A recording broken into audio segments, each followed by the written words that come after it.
এতদিন ভয়ে মুখ না খুললেও হারের পর তিনি আর চুপ থাকতে পারছেন না। জন্য এসছি।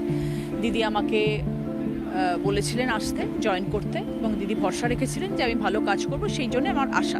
ঠিক আছে, কারণ দিদিকে আমি না বলতে পারিনি, উনি অত্যন্ত শ্রদ্ধেয় একজন মানুষ, ওনার মুখের ওপর না বলাটা আমার পক্ষে সম্ভব ছিল না বলে আমি এসেছিলাম। এবং আসার পরে আমি রাজনীতিটা ধীরে ধীরে বোঝার চেষ্টা করেছি। আমাদের রচনা বন্দ্যোপাধ্যায় সে কিন্তু কি নিজে থেকে মানে টিএমসি সরকারে সে কিন্তু মানে রাজনীতি করতে নেমেছিল না, তাকে কিন্তু নামানো হয়েছিল। ঠিক আছে, তো বন্ধুরা আজকে সেটাই বলবো। ঠিক আছে, তো বন্ধুরা প্লিজ এই এই ভিডিও লাইক করে দেবো, প্লিজ চ্যানেলটাকে সাবস্ক্রাইব করে দেবো। ঠিক আছে, আর যারা ফেসবুক পেজ থেকে দেখছো ফেসবুক পেজটাকে প্লিজ ফলো করলেও। ঠিক আছে, তো বন্ধুরা তোমাদেরকে চলো বলি। ঠিক আছে, পুরো কাহিনিটা।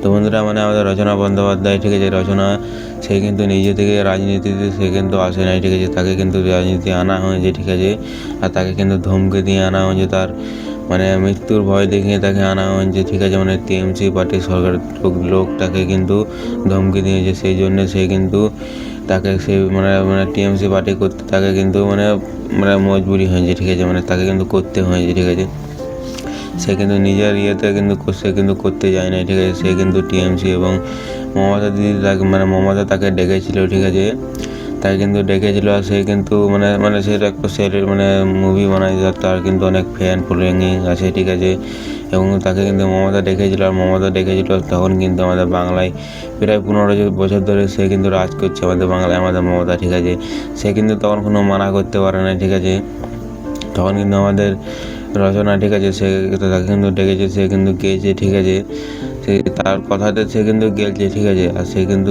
এটা বুঝতে কখনো পারে না যে তাকে এরকম করবে, তাকে কিন্তু তার কি জানো তো তাকে কিন্তু ডাকার পর, ঠিক আছে, তারপরে তোমরা আমাদের কি বলছো রচনা ছেড়ে তোমরা তার নিজের মুখ থেকে শুনে, তারপরে আমি আরও কিছু বলছি। মনে হচ্ছে যে আমি বাড়িতে ঠিক করে পৌঁছবো তো, আমি বাড়িতে ঠিক করে পৌঁছতে পারবো তো, কেন হবে বলুন তো? আমার হুগলি জেলার বিভিন্ন প্রান্ত থেকে আমার দলের কর্মীরা আমাকে বহুবার ফোন করেছেন, তাদের উপরে নির্মম অত্যাচার করা হচ্ছে। তো বন্ধুরা তোমরা কিছু বুঝতে পারছো, আমাদের মোদি মমতা কিন্তু এটা চেয়েছিল যে আমাদের যত যারা মুভিজ বানায়, ঠিক আছে, তারা সেলিব্রিটি মানুষগুলোকে সবাইকে ডাকবো, আমার সঙ্গে যোগদান দেবো, তাহলে কিন্তু তার ফ্যান ফলোয়িং, ঠিক আছে, সবাই কিন্তু আমার দিকে যোগ দেবে, তাদেরকে নিয়ে এলে সব কিন্তু আমার দিকে যোগ দেবে। ঠিক আছে, কিন্তু সে এটা জানতো না যে যেমন কর্ম তেমন ফল। ঠিক আছে, সে যেমন কর্ম করবে তেমনই তো ফল পাবে নাকি। সে যতই সেলিব্রিটি মানুষকে সে ডেকে নিয়ে আসুক, সে কিন্তু তাকে কিন্তু ডেকে নিয়ে গিয়েছিল, তাকে কিন্তু সে ভেবেছিল যে সবাই কিন্তু আমার দিকে যাবে। ঠিক আছে, তার কাছে অনেক সেলিব্রিটি মানুষ তার কাছে কিন্তু যায়। ঠিক আছে, কিন্তু তাতে তো সে কিন্তু জিততে পারলো না, কারণ যেমন কর্ম তেমন ফল। ঠিক আছে, তুমি যতই সেলিব্রিটি মানুষ যতই যা করো, ঠিক আছে, তখন হয় না। ঠিক আছে, আর তোমরা বুঝতে পারছো যে টিএমসি কতটা নিচে চলে গেছে, মমতা কতটা নিচে চলে গেছে। ঠিক আছে, ধমকি দেখিয়ে তাকে কিন্তু আনা হচ্ছে। ঠিক আছে, ধমকি দেখিয়ে তোমরা